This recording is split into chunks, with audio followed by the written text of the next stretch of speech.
చంద్రబాబు గారు తాజాగా ఒక 2 విచిత్రమైనటువంటి పాయింట్స్‌ని ప్రస్తావించారు. అంటే ఒక సైకలాజికల్ గేమ్ అనుకోండి. అందులో ఒకటొచ్చేటప్పటికి వైఎస్ఆర్ కాంగ్రెస్ పార్టీ ఒక్క ఉద్యోగం ఇవ్వలేదు 5 ఏళ్లలో డీఎస్సీని మాత్రం రచ్చ చేస్తోంది అన్నటువంటి. ఒక్క ఉద్యోగం ఇవ్వకపోవడం ఏంటి? 2,00,000 ఉద్యోగాలు, ప్రభుత్వ అధికారిక ఉద్యోగాలు, 1,35,000 సచివాలయ ఉద్యోగాలన్నీ ఏంటి? ఇచ్చింది కదా ఉద్యోగాలు. అందులో 10వ వంతు పోను 2014, 19 మధ్యలో అన్న ఇచ్చారా? 10వ వంతు అంటే 13,000, 15,000 అన్న ఇచ్చారా? లేదు. ఆ తర్వాత చూసుకుంటే ఇప్పుడైనా జగన్ స్టార్ట్ చేసినటువంటి డిఎస్సి ఏదైతే 6,500కి ఇంకో 10,000 జోడించారు.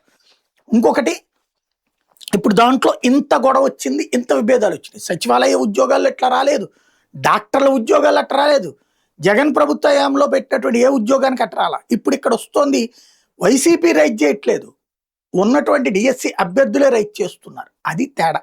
మేబీ అది స్ట్రాటజిక్గా పక్కకి దారి మళ్లించడం, లేదా తెలుగుదేశం కార్యకర్తలు ఎలా ఎదురుదాడి చేయాలో చెప్పడానికి తెలివిగా ఆయన మాట్లాడినట్టున్నారు. నెంబర్ 1. నెంబర్ 2, పీపీపీ నీవు ఎటకారం చేస్తారు, ఇప్పుడు మరి భోగాపురం ఎయిర్పోర్ట్ పీపీపీ కాదా అన్నటువంటిది చంద్రబాబు గారు ప్రస్తావించారు. అంటే తద్వారా జగన్ టైంలోనే అది ప్రారంభమైంది అన్నట్టు పరోక్షంగా ఏకరించారు. పోనీ అది పక్కన పెట్టారు. అసలు బోడిగుండుకి మోకాలికి ముడిపెట్టడం అంటే ఇదే. ప్రభుత్వ మెడికల్ కళాశాల అనేటటువంటిది పీపీపీకి ఇచ్చేది ఏంది? ప్రభుత్వ మెడికల్ కళాశాల పేరు అది.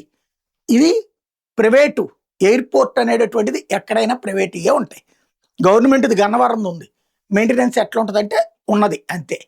దాంట్లో ఇంకొకటి బడా వాటిట్లో ఇది డబ్బులు వాళ్ళు పెట్టుకుంటారు.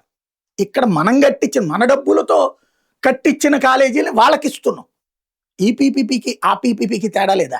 ఇది ప్రజల డబ్బులని పంచిపెట్టడం, అది పబ్లిక్ ప్రైవేట్ పార్టిసిపేషన్. దీన్ని ఒకే ఘటన కట్టేసేసి జాగ్రత్తగా దారి మళ్లించడం. స్ట్రాటజిస్ట్ ఆయన, తెలివైనటువంటి వాడు అన్నాను మరోసారి నిరూపించుకున్నారు.